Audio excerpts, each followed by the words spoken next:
আজ শুক্রবার 14ই শ্রাবণ 2026 সালের 31শে জুলাই। মিথুন রাশি, মিথুন লগ্ন, জেমিনাই সাইনের জাতক জাতিকাদের আজকের দিনটি কিন্তু মধ্যম প্রকৃতির অতিবাহিত হবে।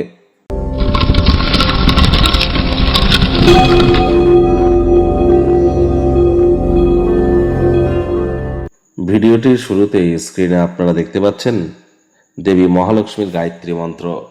ওম শ্রী মহালক্ষ্মী চ বিদ্মহে বিষ্ণু পত্নাই চ ধীমহি তন্ন লক্ষ্মী প্রচোদয়াৎ। সারাটা দিনে এই মন্ত্রটি অন্ততপক্ষে 24 বার জপ করতে যেন ভুলবেন না। আপনাদের বাম হাতের লেফট হ্যান্ডের ভিনাসের মাউন্টে অর্থাৎ বুড়ো আঙুল বা থাম্বের নিচে যে মোটা অংশটা, ওখানে আপনারা সবুজ রঙের পেনের কালি দিয়ে স্নান করার পর লিখুন 24। বিবাহিত মহিলাদের বলছি, আজ নিরামিষ খেয়ে সন্ধেবেলার সময় স্নান আদি সেরে সাদা, লাল, হলুদ রঙের বস্ত্র পরিধান করে লক্ষ্মীর ঘটের সামনে বসে লক্ষ্মীর পাঁচালি পড়ুন। হ্যাঁ, শুক্রবার হওয়া সত্ত্বেও বলছি।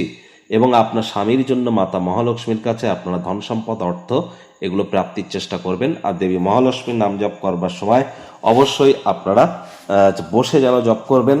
আর দেবী মহালক্ষ্মীর যদি কোনো ছবি বা মাতা লক্ষ্মীর যদি কোনো ছবি আপনার গৃহে থাকে, সেখানে যেন মাতা মহালক্ষ্মী বসে আছেন এই ছবি রাখবেন। দাঁড়িয়ে থাকা ছবিতে যেন পুজো করবেন না। আর চেষ্টা করুন সাদা রং বা হলুদ রঙের বস্ত্র সামগ্রীর প্রয়োগ বেশি করবার। স্নানের জলে 1 ছিপি গোলাপ জল দিয়ে আপনারা স্নান করুন। বেডরুমে কচি কলাপাতা, সাদা এবং আকাশি নীল এই কালারগুলির প্রয়োগ যত বেশি করবেন, অর্থাৎ বেডশিট, কার্টেন, বিছনার চাদর বা জানলার পর্দাতে, বালিশে, পিলো কাভারে, এটি কিন্তু আপনাদের শুক্রের মজবুতিতে আপনাদেরকে সহযোগিতা করবে।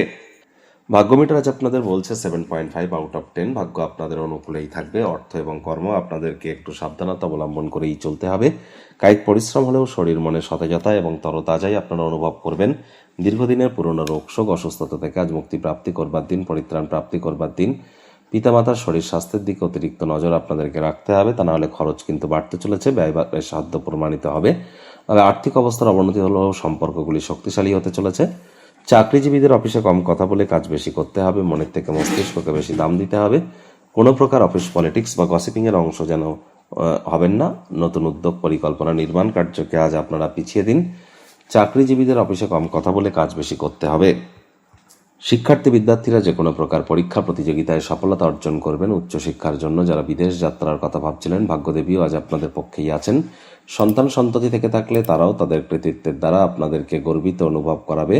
হাউস ওয়াইফদের জন্য দিনটি এক প্রকার বেশ। প্রেমিক প্রেমিকা, স্বামী স্ত্রী দিনটিকে যতটা সম্ভব রোম্যান্টিক করে তোলা যায় সেই প্রচেষ্টাই তো আপনাদের জারি রাখা উচিত। অবিবাহিতদের বিবাহের যোগ পরিলক্ষিত হচ্ছে। যারা প্রেমে পড়েননি তাদের জীবনে স্বপ্নের নারী বা পুরুষের আগমন আজ কিন্তু হতেই পারে। একটু প্রচেষ্টা আপনাদেরকেও করতে হবে। পরিবারে বাচ্চা কাচ্চা থেকে থাকলে তাদের শরীর স্বাস্থ্যের দিকে অতিরিক্ত নজর আপনারা প্রদান করুন। অতীতকে পিছনে ফেলে রেখে সামনের উজ্জ্বল এবং খুশির ভবিষ্যতের দিকে আপনারা এগিয়ে যান। আপনার উদ্যম ফলপ্রদ প্রমাণিত হবে। আর চেষ্টা করতে হবে সময়ের কাজ সময়ে শেষ করার। মনে রাখবেন, গৃহে আপনার জন্য কেউ অপেক্ষা করছে, তার প্রয়োজন আপনার কাছে আছে। সুতরাং অবশ্যই তাদের সাথেও একটু কোয়ালিটি টাইম পাস করুন এবং যতটা সম্ভব অবসরকালীন সময় মন্দির, মসজিদ, গুরুদ্বারা ভ্রমণ করা যায়, এটি আপনাদেরকে বহুলাংশ উপকৃত করবে।